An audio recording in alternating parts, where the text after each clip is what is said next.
All right. Hi, guys. We're talking about working through vocal injury and protecting your voice from vocal injury.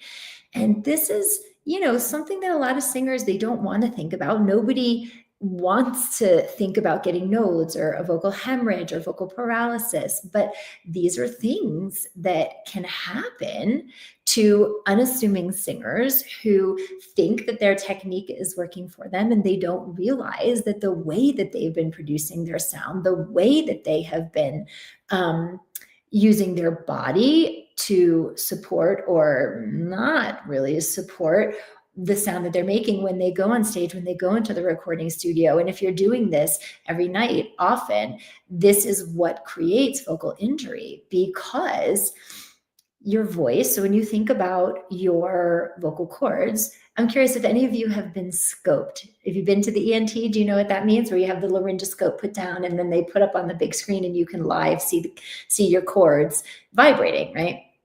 And the vocal folds are like super fine butterfly wings that like come together right at the very thin edges like this, yeah?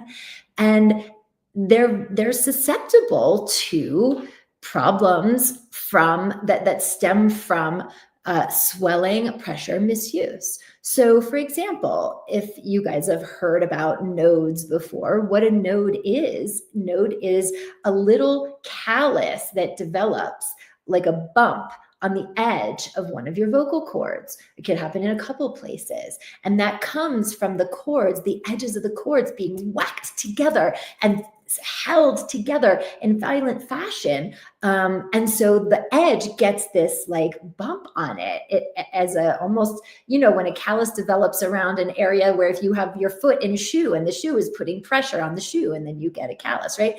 And so singers get nodes who sing with a ton of pressure, strain, because most of the time, their lower support is not supporting them to be free and keep an open throat up here. And so they get a lot of tension here. And there's in the disc of your larynx, which is the tissue that the vocal cords sit in, there can be a ton of pressure, putting pressure and holding the cords together too much. And that's how you get nodes. Nodes is fully a function of improper use of your vocal mechanism. Vocal hemorrhage is we have tiny little blood vessels that run through each of the cords. And again, from too much pressure, improper support, improper function and efficiency of how you're using your instrument, sending way too much air, and then the cords having to hold and together. All of that pressure, all of that tension, all of that strain can create one of the tiny little capillaries in your vocal folds to burst. And just like, it creates a huge, what we call hematoma, which is like a large blood clot, like what would be almost like if you bled underneath your skin and you see all the black and blue, right? In the vocal cord. And so it makes it really difficult for that cord to vibrate and move freely. Same thing, vocal paralysis. Vocal paralysis is a little more rare, but it's when a part of your vocal fold, it usually doesn't happen to the entire fold, but when a part of the fold gets paralyzed, and I don't actually know as much about vocal paralysis as I do about vocal hemorrhage and vocal nodes, so I don't exactly know what causes it, but I do know that it is a function of improper use. And so, not to scare you, right? But when we talk about, having vocal injury, it's one of those things that if you do notice that you get vocal fatigue a lot, you guys know what vocal fatigue is, right? It's if you sing for half an hour, you practice, you go into a recording session and you're hoarse and you're raspy after singing for a period of time. It means that you're misusing your mechanism, and then you are at risk. If you do that a lot, you are at risk for any number of type of vocal injury. Now, if you're somebody who has had a vocal injury, or you currently do have a vocal injury, it's not like crisis, tragedy. Oh my God, I'm never going to sing again. Usually you go to a good otolaryngologist, a good specialist who can fix the issue medically, any number of things medically to help you heal the injured cord. But what they don't do is help you to fix the way that you were using your instrument in the first place that created that injury. And so what happens to a lot of singers is they get treated, and I think of a lot of famous singers like this, like Adele. She's had 2 vocal hemorrhages. Sam Smith has had, I believe, hemorrhage and nodes, I think. He's suffered from vocal injury as well. And they get treated by the best, otolaryngologists, the best ENTs, the best physicians, but then they go back out there and they continue singing the same way that they had before, which is why Adele has had multiple hemorrhages. She's had to cancel 2 tours over the last 10, 15 years. Same with Sam Smith.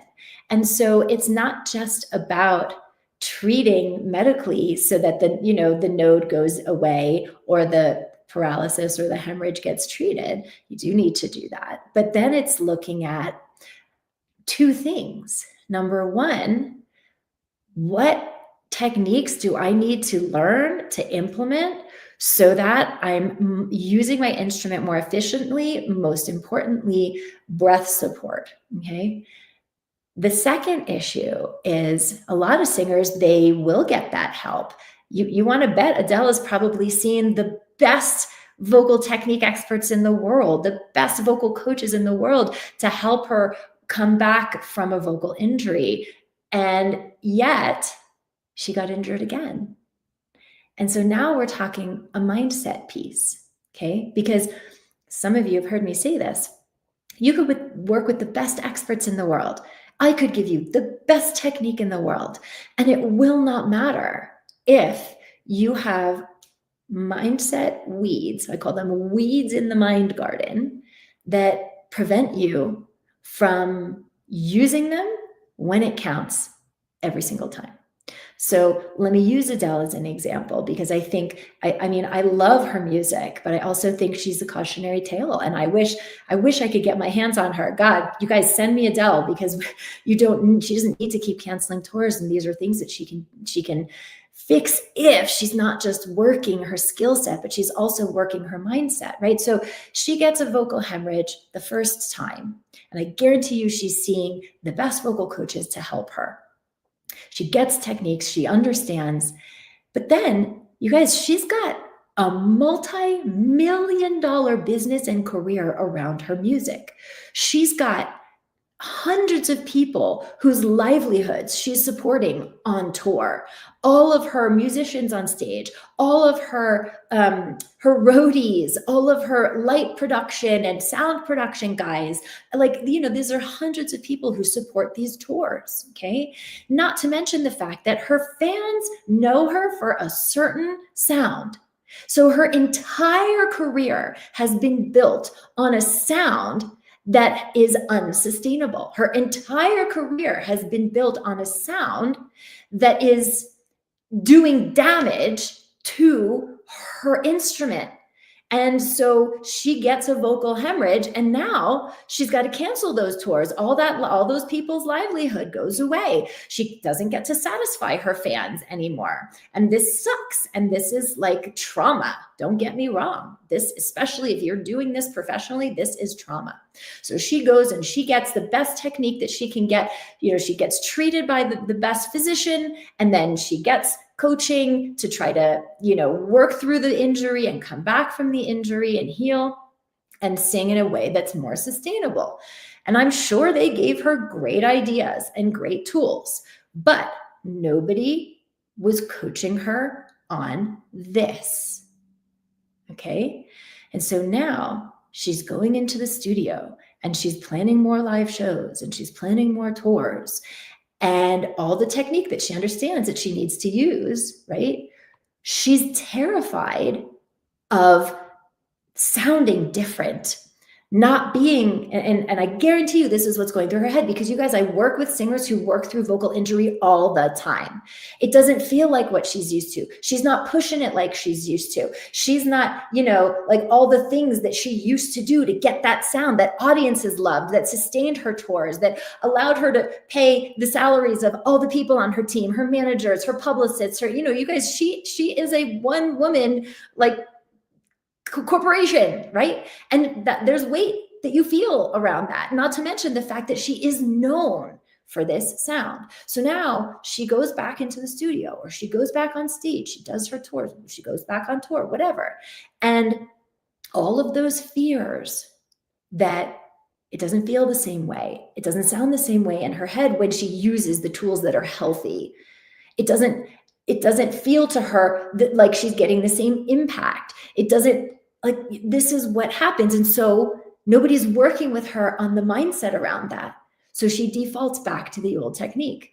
If you can call it technique, she defaults to the old habits, let's call it that, to get the sound she's used to, the way it feels, the way she's used to it feeling, the way she's used to it sounding in her head, right? You guys know I talk about this all the time. The way it sounds in your head is not the way it sounds to everyone else.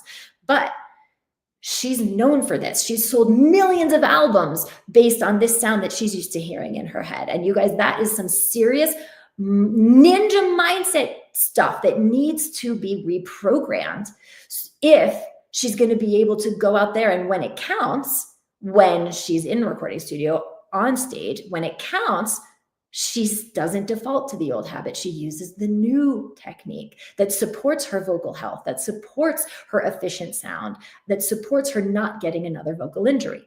But because of all that stuff in there, which I get, by the way, guys, I get it. That's real stuff. But if that's not addressed, then she goes back on stage, she goes back into the studio and right back into the old habits of all of the tension, the strain, the pushing, the inefficiency, because she's terrified of not sounding good, of disappointing her fans, of losing opportunities. So she sings the same way she always did. And now she gets vocal hemorrhage number 2, which she did. She's had 2. And now she has to cancel that tour, more tour dates. Okay. This is like a textbook example of when you're working through vocal injury, we have to work skill set and mindset together. Otherwise, it's too scary to go back into your professional career with new tools because you have all these ideas of how those old tools made you successful. They might have made you successful, but you know what? She's losing out on more income, more expansive, she's won many Grammys with that old sound, but could you imagine the Grammys that she could win with a free, powerful, open sound that zings, right? I mean, she's incredible with the old crappy habits that gave her an injury. Could you imagine how incredible she'd be without all that? But see, that's mindset. She doesn't trust it. She doesn't think it would. And I get it. She's got a lot of data that says that sound makes her successful, but it's killing her voice, which will kill her career at the end of the day. And so this is why when we're working through vocal injury and we're talking about protecting your voice, we have to include the mindset piece in all of this so that your body can implement the new strategies that either the speech pathologist or the voice therapist or your expert coach is giving you, so that when you get out there in the moment that counts, you actually use them and you sing in the more efficient way. And by the way, guys, that is always a better sound. When it feels good, it sounds good. If it feels like tension, strain, pushing, vocal fatigue, causing hoarseness, if that's what it feels like, it is not actually your best sound. And so being able to open that up creates way more impact, way more resonance, way more connection. And the audiences, they respond to that more. But it takes breaking down into that trust, takes breaking down those old beliefs, hanging on to that old sound, that security blanket, And so when we're talking about protecting your voice, we're talking about working through vocal injury or preventing vocal injury. We also have to look at the things that cause you to force, to tense, to push. Because again, I could give you the best technique in the world and it will not matter if your brain is sabotaging your body from using it. So I first of all want to honor those of you who are working through vocal injury for your bravery, for your courage. It is a sensitive time. It is difficult to do. And those of you who recognize that while you don't have a vocal injury yet, you do hear yourself in some of these scenarios. You get vocal fatigue a lot. You get hoarse a lot when you sing. You deal with a ton of tension and strain, and you want to prevent vocal injury. Think about training holistically. This is why I do what I do. This is why we work with the singers in the intensive training program in this way. And we've worked with a ton of singers who are making their way back from vocal injury. And it can be done in a way that is holistic, that is healthy when we're working 360, when we're working mindset, skill set, and artistry all together. Because I don't want you guys, if you've had a vocal injury, I don't want you just to get your voice back the way it was before. We don't want that because of all the things that contributed to the injury. We don't want that voice. We don't want you to get back to what you were before. I want you to expand into a greater sense of freedom, authenticity, and power in your instrument. So if you're watching this and you are somebody who wants to train that way, who doesn't want to ever have to worry about vocal injury. Guys, when I sing, I never worry about vocal injury. Our singers who have gone through our training, they don't worry about it because they have the foundation that supports the most power and the most health in their instrument. And so they don't have that anxiety. And so if you want that level of foundation, of reliability, of consistency, of health, so you can do 7 shows a week and not get hoarse, not get tired, rely on your instrument and have it show up for you every single day so that you can do a 2-hour recording session without needing to take a million breaks, then reach out to me. I'm going to put the link in the chat so that you can book a discovery call with me so we can talk about what training with us is like.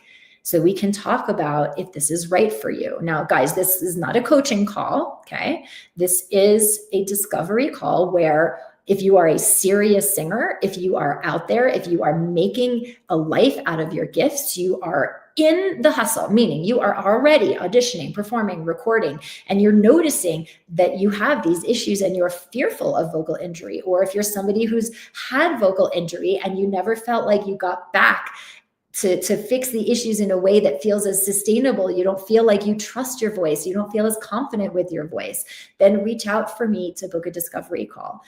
That is a big issue, confidence, when you're coming back from vocal injury.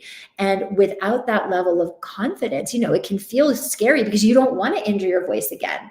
But what can happen is then you hold back on your new technique. You don't fully go all in on the trust that you need in your body. And that ends up creating more holding, more tension, which can create another vocal injury in the extreme circumstances, or it just makes it really long process for you to come back from the one that you had. So get on my calendar. We're going to talk about the training program. We'll see if it's right for you. We're going to talk about the path and the things that I think are necessary. I want to learn about what you're going through, and we'll see if this is a good fit for you. So as soon as I hop off, I'm going to put the link in the chat. So just find it there. And if you're watching on YouTube, I will put it in the description of the video. All right, you guys, I see we have a few questions from those of you who are live. Harsh says, my throat gets dry quickly. I feel like I have a lump in my throat when I sing much, how to overcome it. Okay.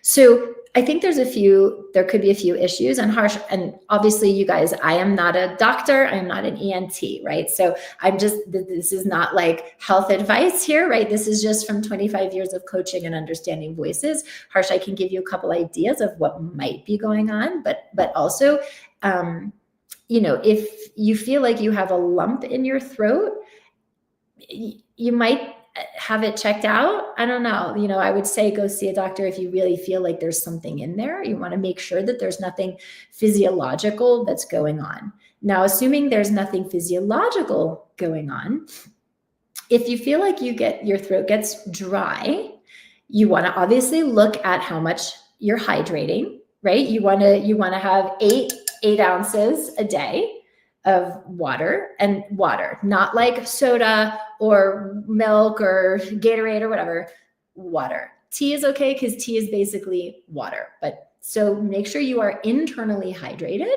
Now, when I hear my throat gets dry quickly and I have a lump in my throat, what comes to my mind is mindset. How much pressure are you putting on yourself every time you sing? Do you experience nerves? Do you experience stage fright? Or even when you're practicing, is there pressure for you to get it right, for you to deliver, because that creates anxiety, and anxiety sets off the stress hormones, right?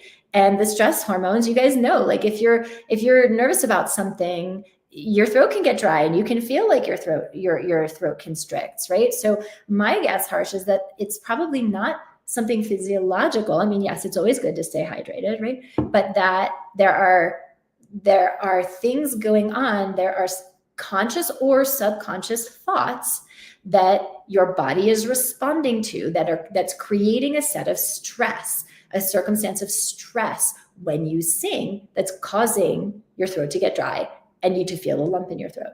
So I would start to notice what that is.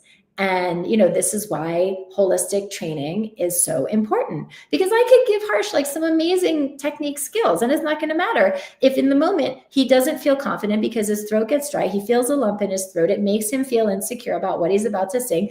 But the reason that stuff is there is because there is some kind of meaning or messaging that his mind is making that is causing this cascade in his body. I mean, think about it.